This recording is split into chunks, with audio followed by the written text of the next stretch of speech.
Look, mate, I've been up with this ever since I started. I'm offended. Hey, you need to stop. You only worked for us now, man, over a year, haven't you? No, not over. Probably a month off. Taking a picture of the rice and the other rice. Nobody was ever really a fan of that Red Dog. Yeah, that was the first place that I went to for a men's group. Yeah, it was. That was the first place I've had. Had that over. Yeah. You like soda? Thank you. You've got to get some sweet chili sauce, please. What is that?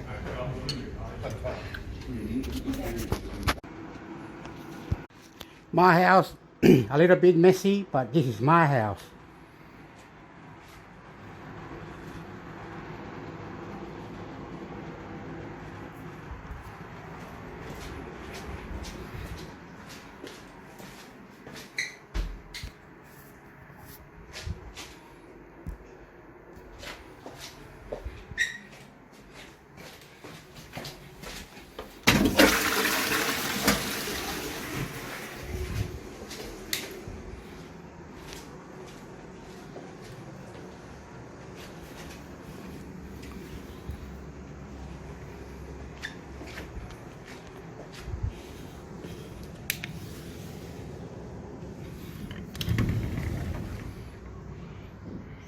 Backyard for the close line.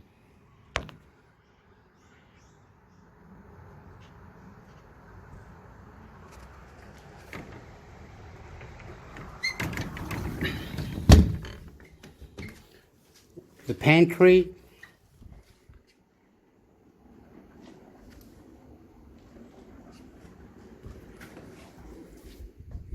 The fridge. Kitchen, pantry, lounge room,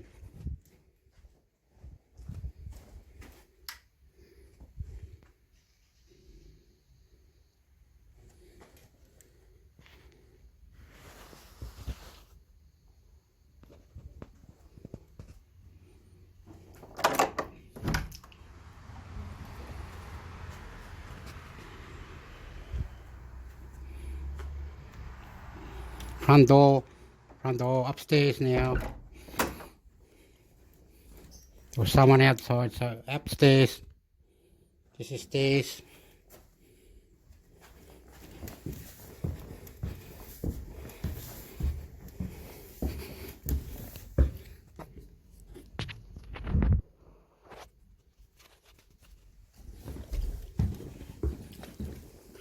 Toilet upstairs.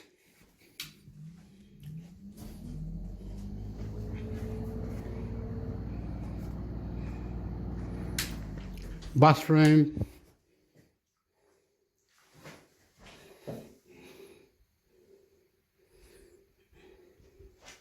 Shower. All that. Bedroom number 1. Double bed, needs to clean the clothes around. Outside is the school next door.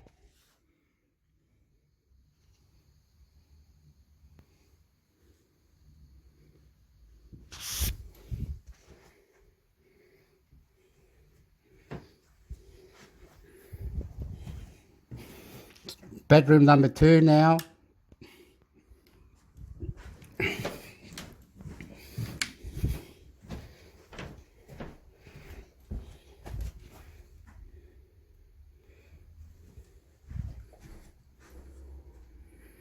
Outside, garage from the top window.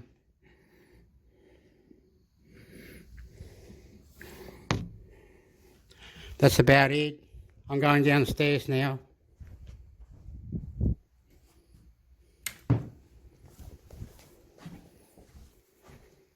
Turning lights off in the corridor. Downstairs, please.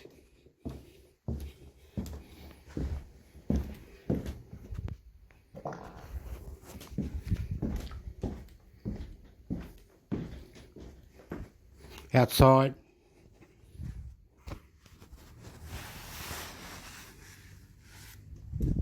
And I'm cutting it out. Here's my garbage bin and down up from the stairs.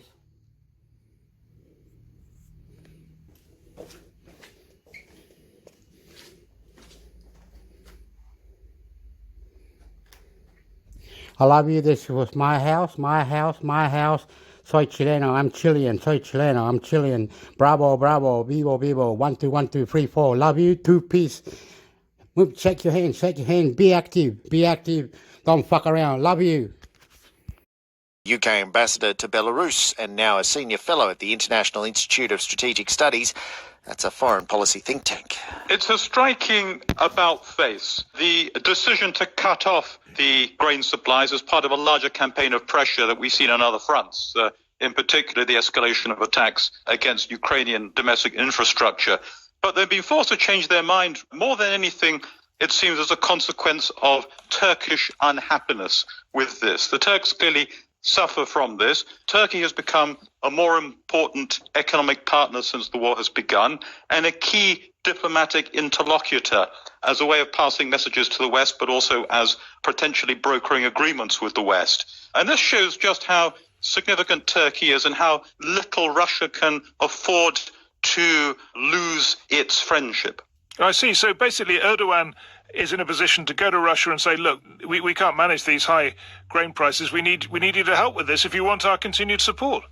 In effect, yeah, that's right.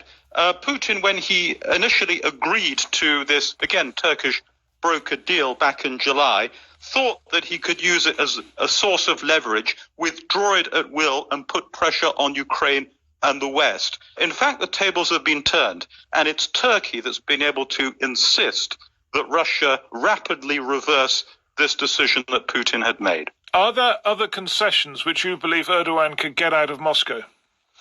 That's not clear at this point. Turkey itself is playing a complex game. It's also quite conflicted in its approach to this. Politically speaking, it does not support Russia's objectives in the war. Economically speaking, it's been gaining a series of benefits as a consequence of the war and Russia's growing isolation on other fronts. But I think this has set an important precedent. Turkey has made clear its unhappiness, and it has prevailed in a disagreement. So this is likely to embolden Erdogan in the future, it seems to me. You served in Belarus, and so have watched all this closely. When Putin has to give ground like this, how does he cope with that? How does Putin think about it? Let's be clear first, this will be extremely unwelcome to him. He made a decision, he's had to reverse it.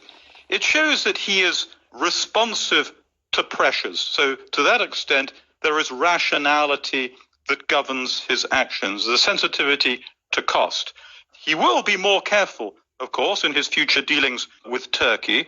And we've seen him also withdraw from other threats that he's made. We saw last week the pumping up of these fictitious claims about a Ukrainian dirty bomb. Those have disappeared entirely now. So there's a sense in which he's trying things, they're failing, and he's withdrawing from them. That does not mean he will be reconciled to what's, in broader terms, a losing position. And in other ways, of course, he is escalating and making these lateral moves, attacking domestic Ukrainian water as well as energy supplies, making mischief with aspects of Western connectivity underwater now. So he will be looking at the total situation to see what other moves he can make to a series of setbacks over the past 8 months. That was Nigel Gould-Davies, the former British ambassador to Belarus, now a senior fellow at the International Institute of Strategic Studies, speaking with the BBC's Owen Bennett-Jones. You are listening to ABC News Radio. I'm Brendan Arrow. Making news today, South Korean officials have strongly condemned North Korea's series of missile launches as deplorable and immoral. It follows Pyongyang's continued barrage of weapons tests and after it fired at least 3 missiles. The US President Joe Biden has warned that democracy is in peril. Speaking during a primetime speech 6 days before crucial midterm elections, President Biden has called on Americans to use their ballots to stand up against lies and violence. And here at home, the Assistant Treasurer Andrew Lee says the government is concerned by the scale of bonuses awarded at Australia Post. The government-owned business has revealed more than 350 non-executive staff received bonuses worth $24 million.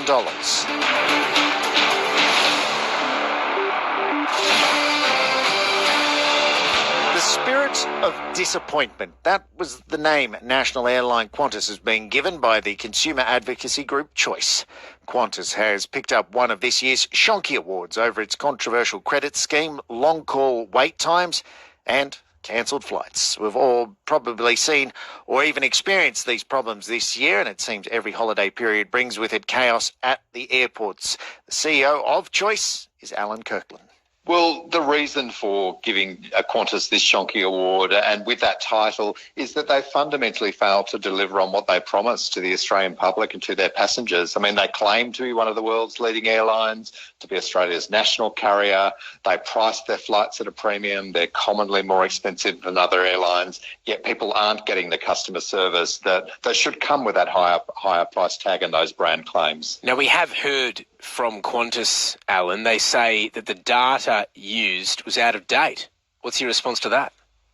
Well, so we've looked at the call waiting times. We ran a survey where we had mystery shoppers try to call both Qantas and Virgin at a range of times over the course of a week through September. And we found a noticeable difference in Qantas and Virgin call wait times. Now, Qantas is quoting different call wait times. We think it may be because they're using averages, whereas we tried to call Qantas at times when average people would, sort of up to about 7 o'clock at night. And there were much longer delays on Qantas. I mean, it makes me think, and I imagine a lot of people would be thinking, hang on, tough times due to COVID, and the airline says performance has improved significantly. It's now back to the levels of service we saw pre-COVID. But this is the third time the airline's received a Shonky. Is that right? I mean, do consumer issues go beyond just COVID pressures? Oh, it is astonishing. I don't think there's any other business in the 17 years of the Shonkies that has received an award 3 times for different practices that Choice considers to be unfair. And I think really what it's showing is a culture within Qantas of really putting profits before passengers, and that's why you end up with some of the other practices we've called out in the past, like outrageous surcharges for booking using credit cards, which they used to apply. And in this case, it's not just about the customer service experience. We've also, I guess, responded to that enormous wave of complaints there have been from customers who've tried to use flight credits that they've got from Qantas due to flights that were cancelled due to COVID. So, Alan, what do you hope to achieve by this, by producing this list, naming and shaming brands, by calling Qantas the spirit of disappointment? Do you think that companies like Qantas listen to Choice?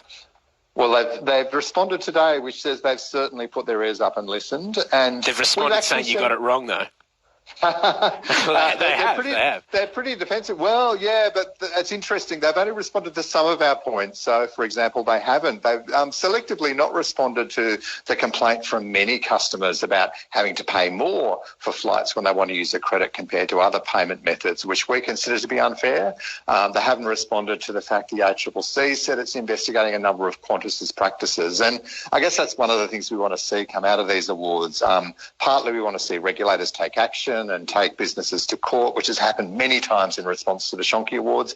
But we also want to see businesses just treat their customers more fairly, because ideally these are the awards we don't want to have to keep having. On that note, though, they've only given a selective response to some of the issues. So does that give you faith that companies like Qantas, big companies who get awards like this, are actually listening to what you've got to say? Oh, we are confident that they listen because we have seen what we often see in the days after the Shonkies is sometimes it'll be the letters from the law firms, so trying to ask us to back down, which we never do because we're always very careful about our facts and confident about the reasons for these awards. Sometimes it'll be the PR firms they send to try and talk us around and smooth talk us into being nicer. But the other thing that we see is businesses change their practices over time. So in the past, when we gave Qantas an award for sky-high surcharges, we did actually over time see a change to some of those surcharges because I think they were embarrassed at being called out at treating their customers more poorly than some of Australia's other airlines. That's the CEO of Choice, Alan Kirkland, speaking with Thomas Aridi on ABC News Radio.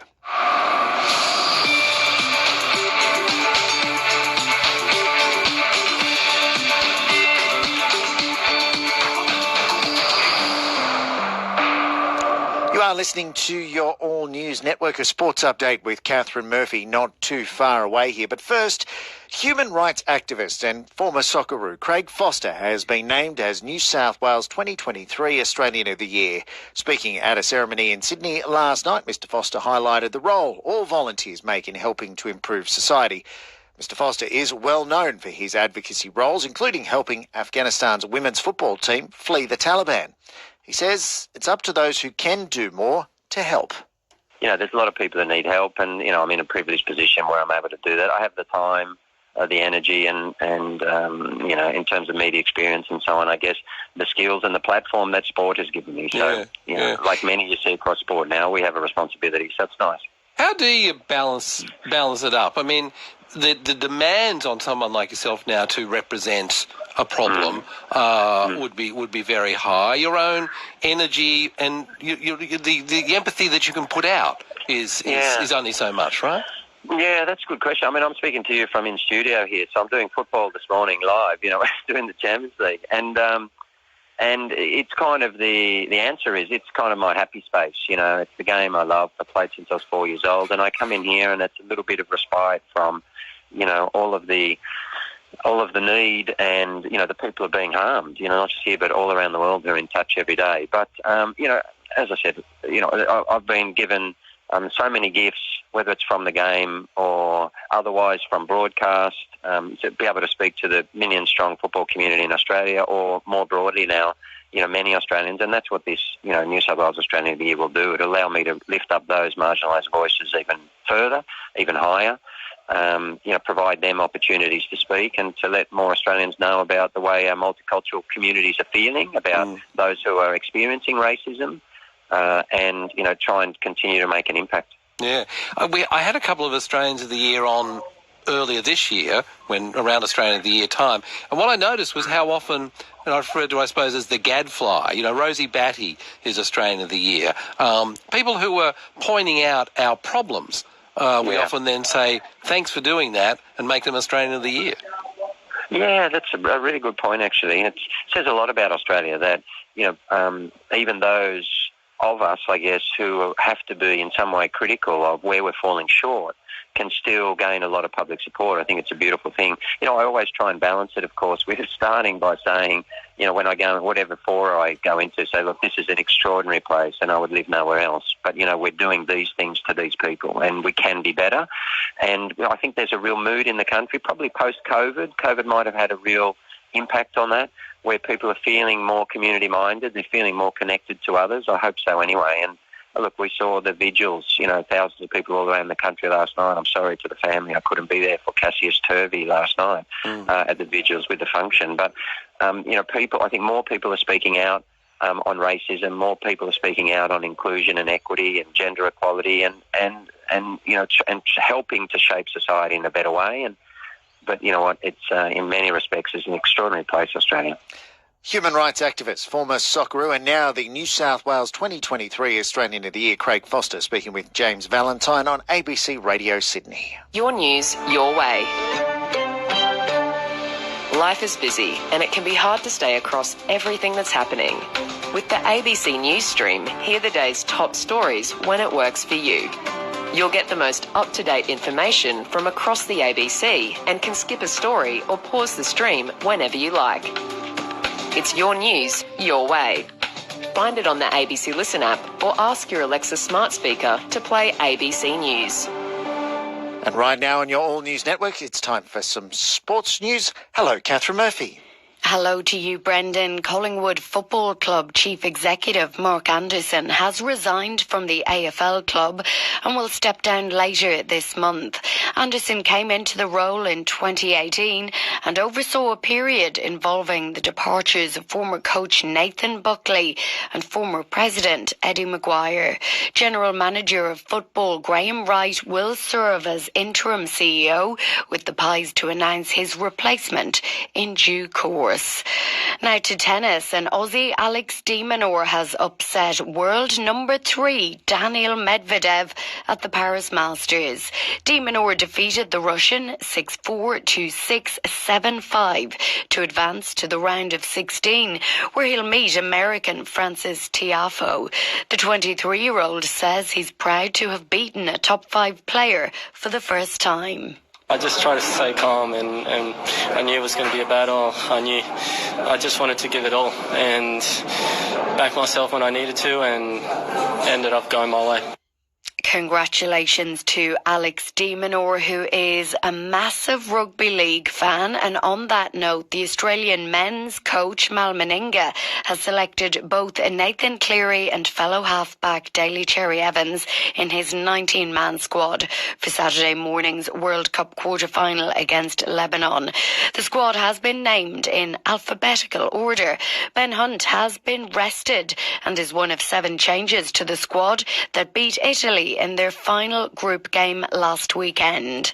Sticking with league, and the Gillaroos have started their title defence at the Women's Rugby League World Cup in England with a 74-0 thrashing of the Cook Islands. Co-captain Samantha Bremner scored 4 tries, while Ivania Pelite produced a hat-trick. New Zealand has made a statement in their opener, thumping France 46-0. Australia play France on Monday morning before taking on New Zealand on November 11th. An unbeaten half-century to Virat Kohli has helped India claim a tense 5-run win over Bangladesh in the men's T20 Cricket World Cup match at Adelaide Oval. Kohli was named a player of the match, top scoring with 64 not out in India's total of 6 for 184. Bangladesh was set a revised target of 151 from 16 overs after the match was interrupted by rain, as so many of these matches have been, but they could only manage to reach 6 for 145. The result lifts India to the top of Group 2, boosting its hopes of reaching the semi-finals. And Virat Kohli's unbeaten 64 was his 3rd half-century of the tournament. He told Fox Sports he enjoys batting at Adelaide Oval. Right from the nets at the back, as soon as I enter the stadium, it just makes me feel at home. I mean, I've said this once. That knock at MCG was meant to be. When I come to Adelaide, it's like I'm meant to come here and enjoy my batting. And this ground and this wicket has been very kind to me. What a tournament it has been so far for the superstar that is Virat Kohli. A record-breaking innings from Tess Flintoff guided the Melbourne Stars to a 22-run victory over the Adelaide Strikers in the WBBL cricket at North Sydney Oval. She finished on 51, just 16 deliveries as the Stars registered 5 for 186.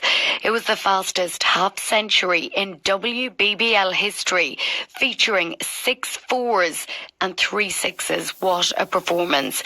The Strikers made 8 for 164 in reply, and the Sydney Sixers beat the Sydney Thunder by 15 runs in last night's other games. So much cricket around, but unfortunately, Brendan, so much rain around. Hopefully we don't have to talk about rain too much more during the end of the tournament. Of course, the final is not far away. It's Sunday week. Oh, fingers crossed Australia can get there. Thank you very much, Catherine Murphy. Back with more sport throughout the day here on ABC News Radio. A quick check of your finance screens in All Ordinaries Index here in Australia. It's down 1.9% at 7,041. The ASX 200 down almost 2%. At 6,848. $1 Australian dollar buying 63.5 US cents. West Texas Intermediate crude oil trading at 89.5 US dollars a barrel, and spot gold at 1,636 US dollars an ounce. It's Thursday, the 3rd of November. This is what's happening weather-wise in your capital cities. Brisbane sitting at 22 degrees with sunny conditions. 18 in Sydney and a possible shower still about. 16 in Canberra, partly cloudy. A shower or 2 in Melbourne where it's 14. 16 degrees in Hobart and cloudy. Partly cloudy in Adelaide with a current temperature of 17. 26 degrees in Perth, mostly sunny, and in Darwin you've hit your maximum of 34 with a shower or two about and a possible storm.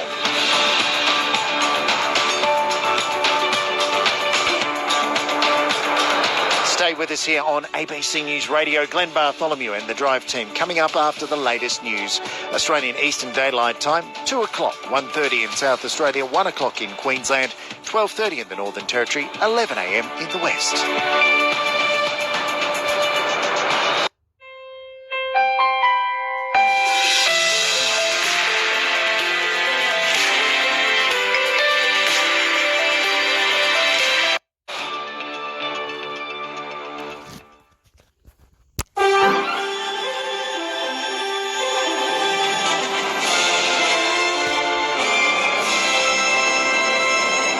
Hello, Helen Zaremus with ABC News. A former senior Commonwealth bureaucrat told the Robo-Debt Royal Commission he thought the proposal that led to the flawed welfare recovery scheme was unethical from the start. Alexander Lewis reports. As a former Director of Payment Integrity and Debt Management at the Department of Social Services, Cameron Brown requested legal advice from in-house lawyers. It was in response to a proposal from the Department of Human Services in 2014 to raise welfare debts using income data from the tax office averaged over a year. He says the measure relied on an incorrect assumption that Centrelink clients received the same amount each fortnight. Mr. Brown says at the time he felt the practice would be unethical, as the onus would be on recipients to prove their earnings, potentially stretching back years. The federal government is stepping up its attack on gas companies, declaring the industry's greed is behind soaring prices hitting households and businesses.